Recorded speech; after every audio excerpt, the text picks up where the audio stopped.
તો નવસારીમાં કમોસમી વરસાદથી જનતાના માથે આભ ફાટ્યું હોય તેવી પરિસ્થિતિ નિર્માણ પામી છે। કમોસમી વરસાદના કારણે થયેલા નુકસાન માટે ડિજિટલ સર્વે શરૂ કરવામાં આવ્યો છે। જિલ્લા ખેતીવાડી વિભાગની 27 ટીમો એક અઠવાડિયામાં સર્વે કરી અને રિપોર્ટ કરશે। 4 દિવસથી સતત કમોસમી વરસાદથી ખેડૂતોમાં પાકને મોટા પ્રમાણમાં નુકસાન પહોંચી રહ્યું છે। તો પ્રાથમિક સર્વે મુજબ 24,000 હેક્ટર જમીનમાં ડાંગરનો પાક ધોવાઈ ગયો છે અને તે ઉપરાંત શાકભાજીને પણ મોટા પ્રમાણમાં નુકસાન થયું છે। સરકાર વહેલી તકે સર્વે કર્યા બાદ સહાય અથવા વળતર આપે તેવી ખેડૂતોની માંગ છે।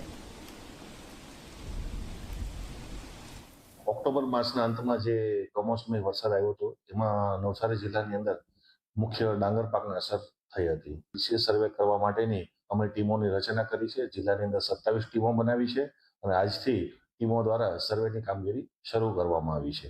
આ તમામ સર્વેની કામગીરી સરકારશ્રી તરફથી જે સૂચના મળી છે 7 દિવસમાં પૂર્ણ કરવાની, એ બાબતે 7 દિવસમાં પૂર્ણ થાય એ મુજબ આયોજન કરી અને અમે કામગીરી કરી રહ્યા છીએ। અને જે આંકલન કરતા પાક નુકસાનીની જે અહેવાલ આવશે એ સરકાર કક્ષે અંતમાં અમે સબમિટ કરીશું। ચીખલી, વાંસદા અને નવસારી તાલુકાઓ જે છે, જ્યાં વાવેતર વિસ્તાર વધુ છે, ત્યાં વધુ વિસ્તાર અસરગ્રસ્ત થયેલો છે। બાકીના ગણદેવી અને ખેરગામ તાલુકાની અંદર વિસ્તારની દ્રષ્ટિએ જોઈએ તો એ તાલુકાઓ ઓછો અસર થયેલી છે। ડાંગર જે છે એ સમગ્રતયા નષ્ટ થઈ ગઈ છે। ડાંગર કમોસમી વરસાદમાં જે ઢળી પડી અને ઢળ્યા બાદ જે પાણી છે, પાણી બહાર ના નીકળ્યું અને તેના કારણે આ ડાંગરમાં હવે ફણગા શરૂ થયા છે। ત્યારે સરકાર દ્વારા પ્રાથમિક સર્વે બાદ હવે ડિજિટલ સર્વે શરૂ કરવામાં આવ્યો છે।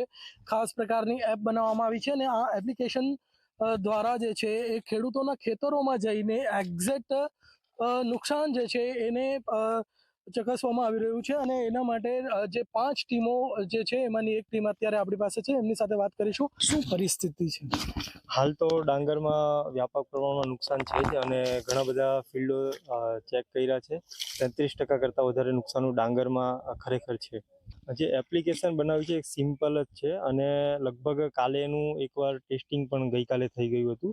તો ખેડૂતે જસ્ટ એમનું કૃષિ પ્રગતિ નામની જે એપ્લિકેશન છે એ ડાઉનલોડ કરવાની હોય છે અને જે ખેડૂતે ફાર્મર રજિસ્ટ્રી જે ગુજરાત સરકાર દ્વારા આગળ પણ છેલ્લા 1 વર્ષથી ફાર્મર રજિસ્ટ્રીની પ્રક્રિયાઓ ખેડૂતો પાસે કરાવી છે, તો જેમનું પણ ફાર્મર રજિસ્ટ્રી થઈ ગઈ છે એવા ખેડૂતો એમાં રજિસ્ટ્રેશન કરશે એટલે એમના જે આધાર કાર્ડ અને મોબાઈલ નંબર ઉપર જેટલા પ્લોટો લિંક થયા હશે એ વિગતો કૃષિ પ્રગતિ એપમાં આવી જશે અને એનો સર્વે જાતે ખેડૂતો ફોટા પાડીને અમારી ટીમને મોકલી શકે છે। એટલે એ ટીમ પછી ઉપરથી એની સમીક્ષા કરીને કે નુકસાની કેટલા ટકા છે અને કેટલા વિસ્તાર અસરગ્રસ્ત થયો છે એ પ્રમાણે ખેડૂતને ચૂકવણું માટેની પ્રોસેસ થઈ શકે। કેટલા વીઘામાં તમારી ખેતી અને કેટલું નુકસાન? 7 વીઘામાં ડાંગર છે, બધું નુકસાન પૂરેપૂરું ટોટલી 1.5-2 લાખનું નુકસાન છે ટોટલી।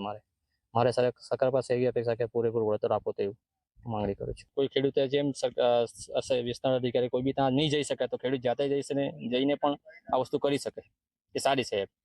હાલમાં તો આજથી જે છે એ 366 ગામડાઓમાં અલગ અલગ ટીમો બનાવીને મોકલવામાં આવી રહી છે અને એક્ઝેક્ટ જે છે એ કેટલું નુકસાન છે એને આંકવામાં આવી રહ્યું છે। પરંતુ એક અંદાજ મુજબ નવસારી જિલ્લામાં 41 કરોડથી વધારાનું નુકસાન જોવાઈ રહ્યું છે। ત્યારે સરકાર આ મુદ્દે શું નિર્ણય લે છે અને કેટલી વહેલી તકે ખેડૂતો સુધી પહોંચે છે વળતર, એ જોવું રહ્યું। ધવલ પારેખ, ઝી મીડિયા, નવસારી।